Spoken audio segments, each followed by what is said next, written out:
चीन के साथ बढ़ते हुए तनाव के दरमियान अमेरिका की बाइडेन इंतजामिया ने सिंकियांग में मुस्लिम उइगुरों और दिगर नस्ली और मजहबी अक़लियत गिरोहों के खिलाफ चीनी कार्रवाइयों को नस्लकुशी से ताबीर किया है, यानी करार दिया है। इंसानी हुकूक की 2020 की एक रिपोर्ट की बुनियाद पर अमरीकी महकमे खारजा ने कहा है कि सिंकियांग में बुनियादी तौर पर मुस्लिम उइगुरों और दिगर नस्ली और मजहबी अक़लियती ग्रुपों के खिलाफ 1 साल के दौरान नस्लकुशी और इंसानियत के खिलाफ जराइम पेश आए हैं।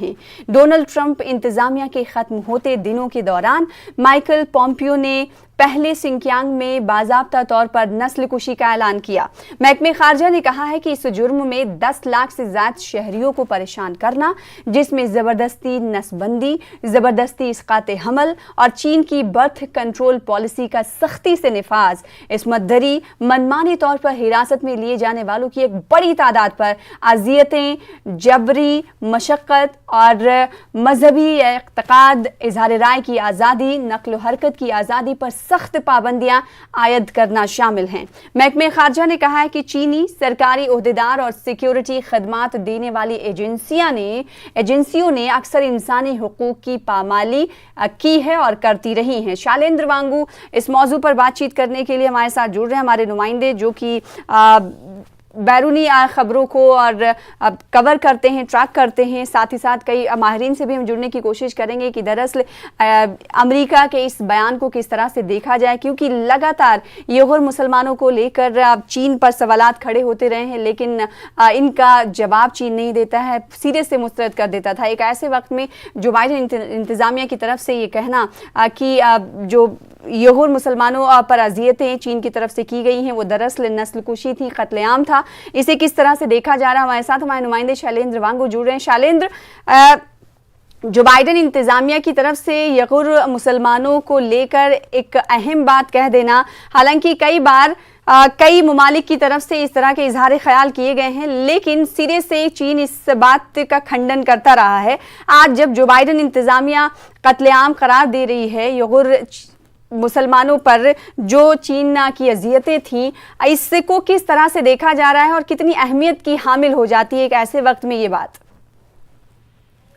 बिल्कुल सना, उइगर जो मुस्लिम रहते हैं जिनजियांग प्रोविंस चाइना में, उनके साथ क्या कुछ हो रहा है हालांकि दुनिया के सामने छुपा नहीं है, पूरी दुनिया ये जानती है। लेकिन अब जो नई रिपोर्ट आई है जिसे country report on human rights का नाम दिया गया है और चाइना से जुड़ी है रिपोर्ट है, और हालांकि इसका तमाम मुल्कों से जुड़ी रिपोर्ट सामने आई है, लेकिन चाइना की अगर हम बात करें तो यहाँ पे स्पेसिफिकली मेंशन किया गया है कि उइगर मुस्लिम जो हैं ऐसे 10 लाख लोग हैं, 10 लाख से भी ज्यादा लोग हैं जिनको इलीगल कन्फाइनमेंट में रखा गया है, उन पर पाबंदियां लगाई गई हैं, उन पर जुल्म होते हैं, इस तरह की तमाम रिपोर्ट में जिक्र किया गया है। लेकिन अहम बात यह है कि हालांकि पिछली एडमिनिस्ट्रेशन की कहती आ रही है, बाइडेन एडमिनिस्ट्रेशन जो इस साल नई सरकार आई है अमेरिका में, वो भी यही बात कह रही है कि चाइना जो है वो अथॉरिटेरियन स्टेट है और वहां पर जो माइनॉरिटीज है उनका किस तरह से उन पर अत्याचार होता है, उन पर किस तरह से ज्यादतियां होती हैं। इस बात का एक बार फिर बाइडेन एडमिनिस्ट्रेशन की तरफ से इस बात को दोहराया गया है। हालांकि याद दिला दें कि इससे पहले जो वहां के विदेश मंत्री रह चुके हैं वो भी जिनोसाइड का नाम दे चुके हैं जो कुछ जिनजियांग प्रोविंस में होता है, जिस तरह से वहां पर एक प्लान तरीके से परेशान किया जाता है, उन लोगों पर अत्याचार किया जाता है। उसको पहले भी जो वहां के विदेश मंत्री हैं पोम्पियो, वो पहले भी इस बात को कह चुके हैं। लेकिन अब नई एडमिनिस्ट्रेशन का ये बात कहना अपने आप में काफी महत्व रखता है, क्योंकि अब किस तरह के आने वाले दिनों में संबंध होंगे अमेरिका और चीन के बीच में, इस रिपोर्ट से भी इस पर काफी देखने अंदाजा लगाया जा सकता है। तस्वीरें साफ हो जाती हैं। जी बिल्कुल। शैलेंद्र हमारे साथ बने रही। एक खास मेहमान भी हमारे साथ जुड़ चुके हैं जिनका हम रुख कर लेते हैं, डॉक्टर फजलुर रहमान साहब, जो कि fellow Indian council of world affairs से ताल्लुक़ रखते हैं। आपका इस्तकबाल करते हैं और वक्त देने के लिए बेहद शुक्रिया।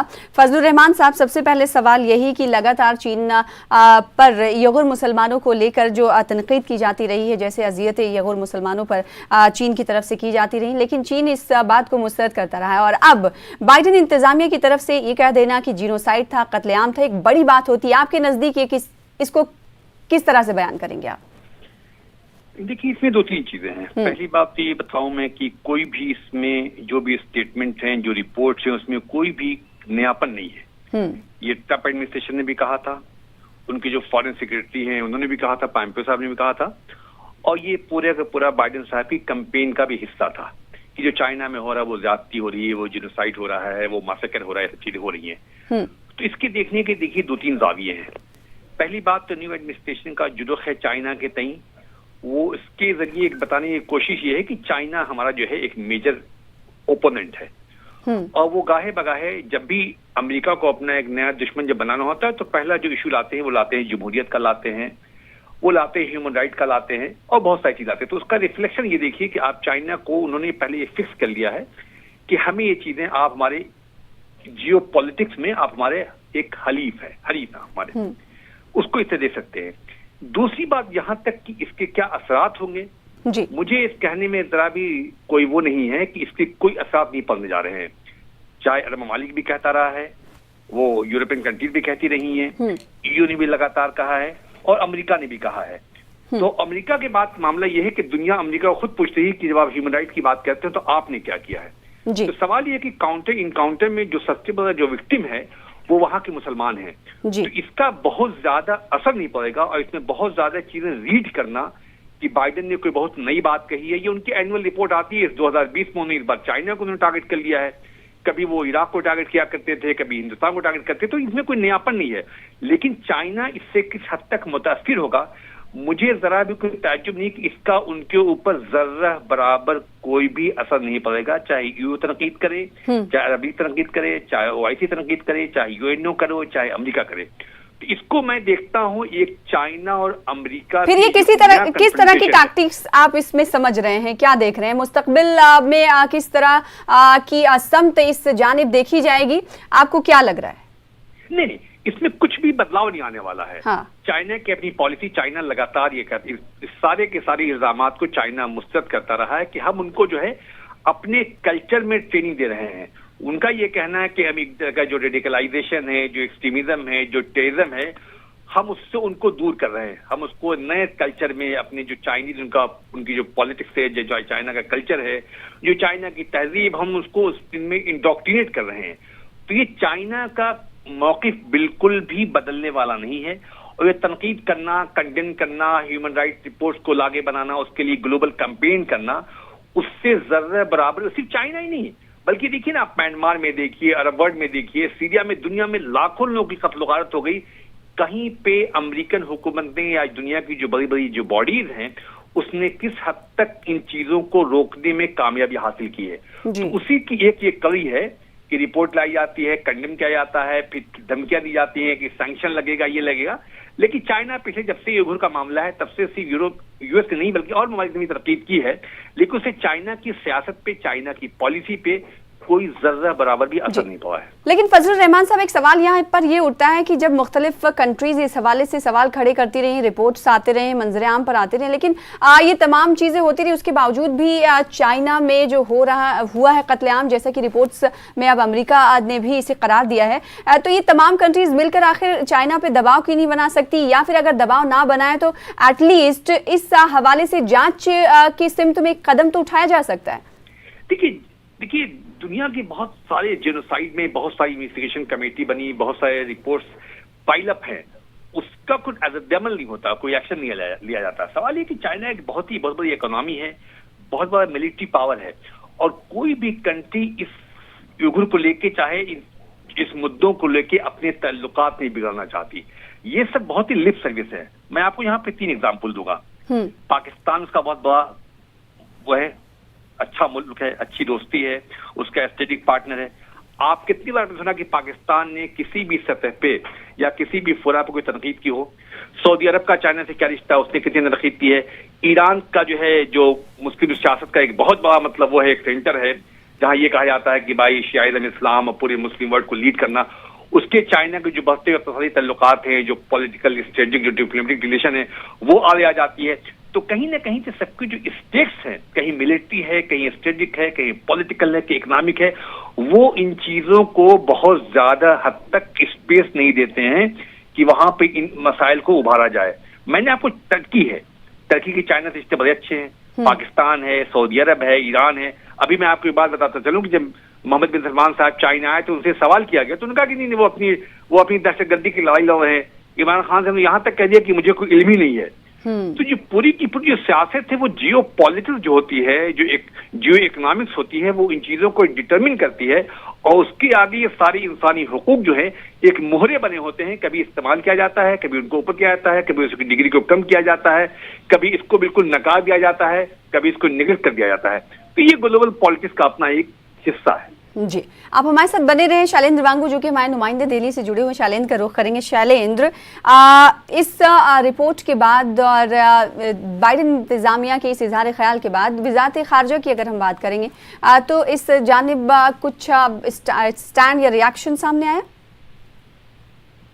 देखिए, ये रिपोर्ट जो होती हैं ये एनुअल रिपोर्ट जारी की जाती हैं स्टेट डिपार्टमेंट की तरफ से। हालांकि किसी और मुल्क के बारे में अगर स्टेट डिपार्टमेंट को बयान देता है तो उस पर इंडियन साइड से रिएक्शन एक्सपेक्ट फिलहाल तो नहीं किया जा सकता। लेकिन ये भी आपको याद दिलाते हैं कि इस ऐसी एक रिपोर्ट आज हिंदुस्तान के लिए भी जारी की गई है जिसमें कश्मीर का जिक्र किया गया है और कहीं ना कहीं हाथरस का जो इंसिडेंट था यूपी का, उसका भी जिक्र किया गया है। लेकिन इसको लेकर अभी तक ऑफिशियली कोई स्टेटमेंट तो सामने नहीं आया है। लेकिन ये जरूर है कि न सिर्फ चीन बल्कि पाकिस्तान को लेकर भी जो रिपोर्ट है वो सामने आई है। लेकिन अगर हम बात करें सिर्फ चीन की, तो जाहिर तौर पर जो वीगर के साथ जो हो रहा है वहां पर इतने सालों से, ये दुनिया से छुपा नहीं है। जैसे अभी हमारे गेस्ट बता रहे थे कि ये पहली बार नहीं है, इससे पहले भी बहुत सारी रिपोर्ट सामने आई है। हालांकि वर्ल्ड कम्युनिटी मिलकर भी चाइना को मजबूर नहीं कर पा रहे हैं कि वो ऐसे कदम ना उठाए। हमने ये भी देखा है कि दीगर मुस्लिम ना कि सिर्फ उनके खिलाफ बल्कि उनके जो इबादत गाह है उनको किस तरह से नुकसान पहुंचाया जा रहा है, ये सब तमाम चीजें दुनिया के सामने है। लेकिन ये भी बात साफ है कि एक तरफ जहां वो इस्लामिक कंट्रीज या पाकिस्तान की बात करें जो हिंदुस्तान में बार बार उंगली उठाते हैं, माइनॉरिटीज को लेकर उंगली उठाते हैं, वो चीन को लेकर, वीगर मुस्लिम पॉपुलेशन को लेकर पाकिस्तान जैसा देश भी चुप हो जाता है, खामोश हो जाता है। इमरान खान सरकार भी कहते हैं, इमरान खान खुद भी एक इंटरव्यू में कह चुके हैं कि मुझे नहीं मालूम कि सिंजांग प्रोविंस में आखिर हो क्या रहा है। तो जाहिर तौर पर ये एक ऐसा मुद्दा है जिसको पूरी दुनिया जानती है। इसको बस दोहराया गया है बाइडेन एडमिनिस्ट्रेशन के द्वारा, जो कि नई सरकार वहां पर साउथ अमेरिका में आई है। तो जाहिर तौर पर दुनिया के सामने सच एक बार फिर सामने आया है। और जिनोसाइड का जो नाम दिया गया ये पहली बार नहीं है। पोम्पियो जो विदेश मंत्री रहे हैं अमेरिका के, उस वक्त भी उन्होंने इसको जिनोसाइड का नाम दिया था। जाहिर सी बात है, तो ये कोई नया स्टैंड नहीं है। लेकिन फिर भी इस की बात हम इसलिए कर रहे हैं क्योंकि जो बाइडेन इंतजामिया है तो उनकी तरफ से उइगर मुसलमानों को लेकर चीन के क्या रद्दअमल का इजहार किया गया रिपोर्ट में। दरअसल उसकी हम बात कर रहे हैं, ह्यूमन राइट्स की रिपोर्ट है, तो 2020 की ये रिपोर्ट है जो एनुअल रिपोर्ट होती है। वैसे ही एनुअल रिपोर्ट में इस बात का जिक्र किया गया है कि उइगर मुसलमानों पर चाइना के कत्लेआम किया गया है चाइना की तरफ से। फजलुर रहमान साहब का एक बार फिर से रुख कर लेते हैं। फजलुर रहमान साहब, कुछ दिनों पहले हमने देखा था कि क्वाड मीटिंग भी हुई थी, उसमें कई मुल्कें इकट्ठा हुई और बातचीत हुई कि चाइना पर प्रेशर डाला जाएगा, दबाव डाला जाएगा। लेकिन उसके बावजूद भी खातिर ख्वाह तरीके से वैसा जो प्रेशर, आपने कुछ देर पहले ये कहा कि कुछ भी किया जो जा रहा है इस ज़िम्न में, या सवाल उठाए जा रहे हैं, इसका असर चाइना पे कुछ ज़्यादा हद तक पड़ेगा नहीं। इसकी वजह आप क्या देखते हैं? देखिए, इसकी बहुत सारी वजह है। पहली बात तो जो मुल्क आवाज उठा रहे हैं उनका अपना भी रिकॉर्ड बहुत अच्छा नहीं है। आज अमेरिका पे दुनिया सवाल कर सकती है कि आप किस जिनोसाइड की बात कर रहे हैं जो आपने पिछले 10, 20, 30 साल में इराक से लेके, अफगानिस्तान से लेके, लीबिया से लेके, यमन से लेके, सोमालिया से लेके और सीरिया से लेके और जहां जहां आपकी फोर्सेज हैं, आपने वहां किस ह्यूमन राइट की हिफाजत की है। तो वहां से जो पहला सवाल उठता है ये होता है कि आप किस हद तक कमिटेड हैं, किस हद तक सीरियस हैं आप, और किस हद तक सिंसियर हैं। ये आप वाकई उसको लेके बहुत ही दयानतदार हैं या आप बहुत ज्यादा इस चीज को लेके आप बहुत ज्यादा कोई मुहिम चलाने वाले हैं, तो आपकी बात की वैल्यू तभी खत्म हो जाती है। पहला मामला। दूसरा मामला ये है कि ये सारी की सारी चीजें ग्लोबल पॉलिटिक्स का एक हिस्सा बन चुकी होती है कि किस मुल्क में क्या हो रहा है और किस बुनियाद पर, किस बिना पर किस मुल्क को हमें वो करना है, ये बताना है कि आप ये कर रहे हैं, वो कर रहे हैं, वो कर रही है। सारी की सारी बुनियादें इसलिए बताई जाती हैं ताकि हम उस बुनियाद पे एक मोबिलाइजेशन करेंगे, ग्लोबल मोबिलाइजेशन कर सकें। आजकल मुद्दा चाइना है अमेरिका के लिए, और चाइना को लेके जाहिर बात है ट्रम्प के जमाने से ही आपको याद होगा कि चाइना इनके लिए खटक रहा था। तो अब बाइडेन एडमिनिस्ट्रेशन को, नए एडमिनिस्ट्रेशन है, उनके पास से कोई नुक्ता चाहिए होता है। तो ये सिर्फ एक सियासी नुक्ता है, न कि इसको लेके बहुत लंबी जंग लड़ेंगे। तीसरी बात यह है कि चाइना एक इतनी बड़ी इकोनॉमी है कि उसे कोई भी बड़ा मुल्क उसको किसी हद तक एंटेगोनाइज नहीं कर सकता है। चाइना जब भी चाहेगा तो उसको एंटेगोनाइज नहीं कर सकता चाइना। तो उसकी, और चौथी बड़ी बात यह है कि जितने भी सारे फोरा हैं, चाहे वो अब आप ये कहिए कि मुसलमानों का इशू है, तो मैं आपको बताता चलूं कि जो मुस्लिम जितने ममालिक हैं, चाहे वो जीसीसी हो, हैरत यही होती है कि मुसलमानों के हवाले से अगर ये मामला है, मुसलमानों से जुड़ा हुआ मामला है, तो वो मुस्लिम ममालिक आखिर क्यों चुप हो जाते हैं, जो बारहा आवाज उठाते हैं? जी, तो उनका सवाल ये कि पहली बात तो ये कि हम उसको एक मुस्लिम इशू की तरह देखना नहीं चाहिए। हमको देखना चाहिए जुल्म ज्यादती का मामला है, ये ऑपरेशन का मामला है, ये प्रोसिक्यूशन का मामला है। लेकिन सवाल ये कि चाहे मीडिया हो, चाहे ग्लोबल चीजें हैं, जब आप मुसलमानों की बात करते हो, पहली उम्मीद करते हैं कि मुस्लिम ममालिक और मुस्लिम तंजीमें क्या चाहती हैं। जब मुस्लिम तंजीमों का हम नाम लेते हैं तो ओआईसी है, अरब लीग है, जीसीसी है, सारे के सारी जो चीजें हैं वो बिल्कुल खामोश है। उनकी वजह यह है कि या तो अपनी ताकत को खो चुके हैं वो, या तो उनके अंदर इतना बिखराव है, और दूसरी बात यह है कि चाइना को कन्फ्रंट करने के लिए उनके पास कोई ऐसी कोई भी ताकत, चाहे इकोनॉमी हो, चाहे पॉलिटिकल हो, चाहे डिप्लोमेटिक हो, चाहे स्ट्रेटेजिक हो। अब ये बताइए आप कि कौन सा मुस्लिम मुल्क है जो चाइना को किस बेसिस पे सैंक्शन लगाएगा, क्या सैंक्शन लगाएगा? अमेरिका ने बात की सैंक्शन की, यूरोपियन यूनियन ने बात की सैंक्शन की, यूके ने बात की सैंक्शन की। उसमें सिर्फ मुस्लिम ममालिक को सिर्फ पीछे उनकी हमें उनकी सिर्फ हाँ में हाँ मिलाना है, लेकिन कोई ऑटोनॉमस कोई मौकिफ लेना किसी भी मुस्लिम ममालिक, किसी भी मुस्लिम तंजीम के पास ऐसा कुछ है भी नहीं है। तो नटशेल में बताऊं आपको, इन ब्रीफ एंड शॉर्ट, ये सिर्फ और सिर्फ मेरी नजर में एक नए उभरते हुए एक नए जो कोल्ड वॉर की एक सियासत होती है कि आप हर चीजों को, दूसरे की चीजों को ब्लेम करते हैं, उनके एक जो कमजोर जो पॉइंट उसको लेते हैं आप में, और उस पॉइंट पे चाहते हैं कि आप दुनिया जो आपका साथ दे। लेकिन सवाल ये कि अब चीजें इतनी बहुत ओपन हो गई हैं कि अब अमेरिका भी बहुत ही एक ऑनेस्ट ब्रोकर या बहुत ही ऑनेस्ट मीडिएटर या बहुत ही बड़ा एक ऑनेस्ट ग्लोबल एक्टर नहीं रहा है। अब लोगों का ट्रस्ट, लोगों का भरोसा, लोगों का फेथ, जिस तरह की अमेरिकन पॉलिसी 30 साल में मुस्लिम ममालिक को लेके मुस्लिम खित्ते में रही है, उससे अब लोग इस बात को लोग सिर्फ लिप सर्विस लेते हैं, समझते हैं कि ये सिर्फ एक मतलब एक टेम्पररी जो एक एक्यूजेशन है, एक कंडेमनेशन है। जी, ये मामला है। फजल रहमान साहब, जैसे कि आपने तफसील से बताया कि आखिर क्या मजबूरी होती है उन ममालिक की जो चाइना के खिलाफ सामने नहीं खड़े हो सकते, तनकीद तो करते हैं लेकिन थोड़ा बच कर करते हैं। अब सवाल ये उठता है कि जब ये ममालिक का हथियार डाल देते हैं तब एक रास्ता बचता है, एक उम्मीद बचती है यूएन ह्यूमन राइट्स की। वहाँ पर कई बार मामला ये उठता रहा है, चाइना ने खुद जाकर वहाँ पर बोला कि हम तो चाइना में हर किसी की आज़ादी की हिमायत करते हैं और मुस्लिम हमारे यहाँ आज़ादी के साथ रहते हैं। अगर यूगर के लिए जो कैंप बनाया गया है उसकी बात करें तो उसका हवाला देते हुए यूएन में कहा गया चाइना की तरफ से कि वहाँ पर तो हम आतंकवादी जो दहशतगर्दी शक्तियाँ होती, ताकतें होती, उनके खिलाफ लड़ाई लड़ने के लिए हम उन्हें ट्रेनिंग देते हैं। जब इस तरह की बातें चाइना के जानिब से यूएन में कही जाती हों तो फिर यूएन की तरफ से खातिर ख्वाह इक़दाम कैसे उठाया जाए? क्या ये भी है या फिर यूएन इस जानिब ध्यान नहीं देता है, ये कहा जा सकता है? नहीं, देखिए, यूएन भी एक ग्लोबल पॉलिटिक्स का, जो ग्लोबल पावर पॉलिटिक्स है उसका हिस्सा बना हुआ है। यूएसएसआर के जमाइज के बाद देखिए पिछले 30 साल में तकरीबन जो ये सारे के सारे ग्लोबल फोरम हैं वो उस पे एक ही पावर की पूरा डोमिनेंस है, उनके ऊपर पूरा तसल्लुत है। आप ये देखिए पिछले 15 साल से यूएन को कामयाबी कहाँ कहाँ हासिल हुई है। आप अगर मुझे एक मुल्क बता दें जहां पे यूएन के मीडिएशन से या यूएन ने किसी बड़े सियासी तनाज़ुर को हल करने में कोई मदद की हो या कोई कामयाबी हासिल की हो।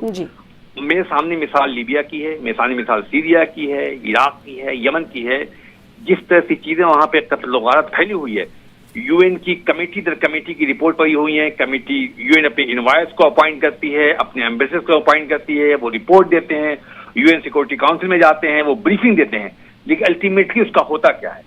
आपने बात की कि चाइना ये कह रहा है कि वो अपने उनके जो है जो एक्सट्रीमिज्म है, जो रेडिकलाइजेशन है, जो टेररिज्म है, उसको लड़ रहे हैं। तो जाहिर सी बात है चाइना एक सॉवरेन कंट्री है, चाइना जो है उनकी कोई ऑटोनॉमी है, चाइना अपनी इंडिपेंडेंट फॉरेन पॉलिसी परसू करता है, चाइना अपनी डोमेस्टिक पॉलिसी परसू करता है। चाइना को जो अपनी जो सिक्योरिटी उनको टैकल करने का, कन्फ्रंट करने का जो उनका ब्लूप्रिंट है, उनके अपने मैकेनिज्म है। तो चाइना को ये पूरा हक है ये कहने का कि यूएन में जाके जो बता रहे हैं वो बताएं। लेकिन सवाल ये आता है कि अल्टीमेटली क्या ये मामला, ये जो ऑपरेशन है, जो ज्यादती है जो वहां की मुसलमानों पे हो रही है, जिनको कंटेनमेंट में रखा गया है, जिनके सारे दुनिया के सारे मजालिम हो रहे हैं, क्या इन सारी की सारी चीजों की वजह से ये कमेटी अपॉइंट करना, इन्वेस्टिगेट करना, जो सारे डिमांड्स हैं, जो मीडिया में पूरा आउटक्राई है, क्या इस चीजें 1% भी उससे चीजें कम हो जाएंगी? तो मुझे लगता नहीं है। बिल्कुल नहीं, सवाल ये होता है कि चाइना एक बहुत बड़ी इकोनॉमी है। अगर आसान लफ्जों में समझा जाए आपसे फजलुर रहमान साहब कि अगर कोई इल्जाम लगाता है किसी कंट्री पर और वो कहता है कि ऐसा नहीं है, अगर ऐसा नहीं है तो आप इजाजत दे दीजिए, फिर जांच की इजाजत दे दीजिए, तहकीकात की इजाजत दे दीजिए कि आइए हमारे मुल्क में देखिए ऐसा कुछ है ही नहीं। देखिए वैसे भी चाइना एक बहुत ही देखिए ऑटोक्रेटिक कंट्री है। चाइना जो है बहुत ही बड़ी ऑटोक्रेसी है। उनके वहां जो है उनका अपना एक सिस्टम है, उनका वन पार्टी सिस्टम, उनके लिए पार्टी, स्टेट और गवर्नमेंट तीनों चीजें एक हैं। वहां पे ऐसा नहीं कि किसी विगुर उनका जो ह्यूमन राइट को लेकर रिकॉर्ड जो बहुत दिनों से खराब है। अगर आपको याद होगा 89 में जो स्टूडेंट के ऊपर गोलियां चलवाई थी, वो दुनिया जानती है कि चाइना में ह्यूमन राइट का क्या मामला है। लेकिन सवाल यह कि इस चीज को लेके कोई भी मुल्क बहुत ज्यादा किसी का भी जो दामन पाक नहीं है। जो लोग कह रहे हैं वो खुद सवालिया निशान के घेरे में है, उनके ऊपर खुद दुनिया सवाल कर सकती है।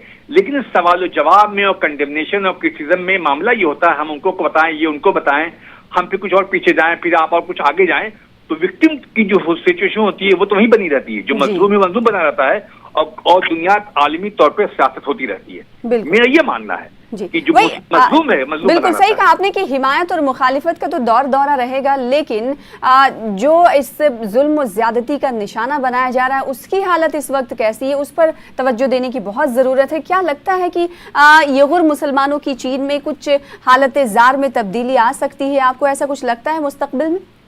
देखिए सवाल ये है कि हर चीजें लगातार यकसा नहीं रहती है, बदलाव तो आता है। जंग भी खत्म होती है, पीस में खत्म होती है, बड़े से बड़े मामला जो होते हैं निगोशिएशन खत्म होते हैं, बड़े से मामला जो होते हैं मीडिएशन से खत्म होते हैं।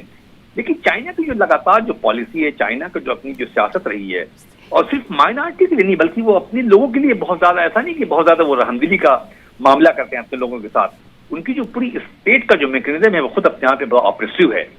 तो आज नहीं, कल नहीं, परसों नहीं, जब उनको लग जाएगा कि मामला जो है बिल्कुल उनको उन्होंने या तो एलिमिनेट कर दिया या बिल्कुल उन्होंने खत्म कर दिया, या उनको लग गया कि ये पूरा का पूरा जो 10 लाख 12 लाख 15 लाख लोग हैं कि मुल्क के लिए की सिक्योरिटी के लिए खतरा नहीं है, या किसी कोने से इस्लाम की आवाज नहीं उठेगी, उन्होंने अपने सारे रिचुअल्स को सबको उन्होंने अबेंडन कर दिया, तो शायद मान जाए। कि सवाल ये कि किसने देखा है कल क्या होता है।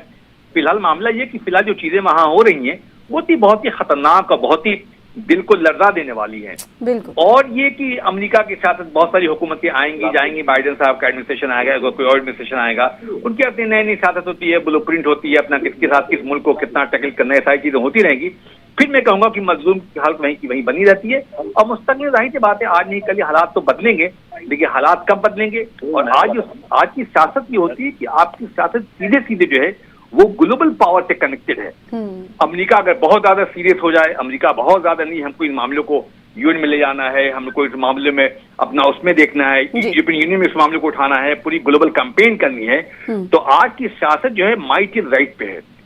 तो चाइना ये मामला युवा का नहीं, मामला ये है कि चाइना और यूएस का मामला है ये, उस कन्फ्रंटेशन के तहत ये मामले को उठाया गया है, बस इससे ज्यादा कुछ भी नहीं है। ठीक है, आप हमारे साथ बने रहे। शैलेंद्र हमारे साथ, हमारे नुमाइंदे काफ़ी देर से मौजूद है। शैलेंद्र, माफ़ी के साथ आपके पास आऊँगी, खारजी उमूर के मामलों को और आलमी उमूर के मामलों को आप ट्रैक करते रहे, देखते रहे हैं, आपको क्या लगता है, कुछ उम्मीदें नज़र आ रही हैं कि बाइडेन इंतज़ामिया की तरफ से जब इस तरह की बातें कही गई हों तो आने वाले दिनों में क्या मज़ीद दबाव आप देख रहे हैं?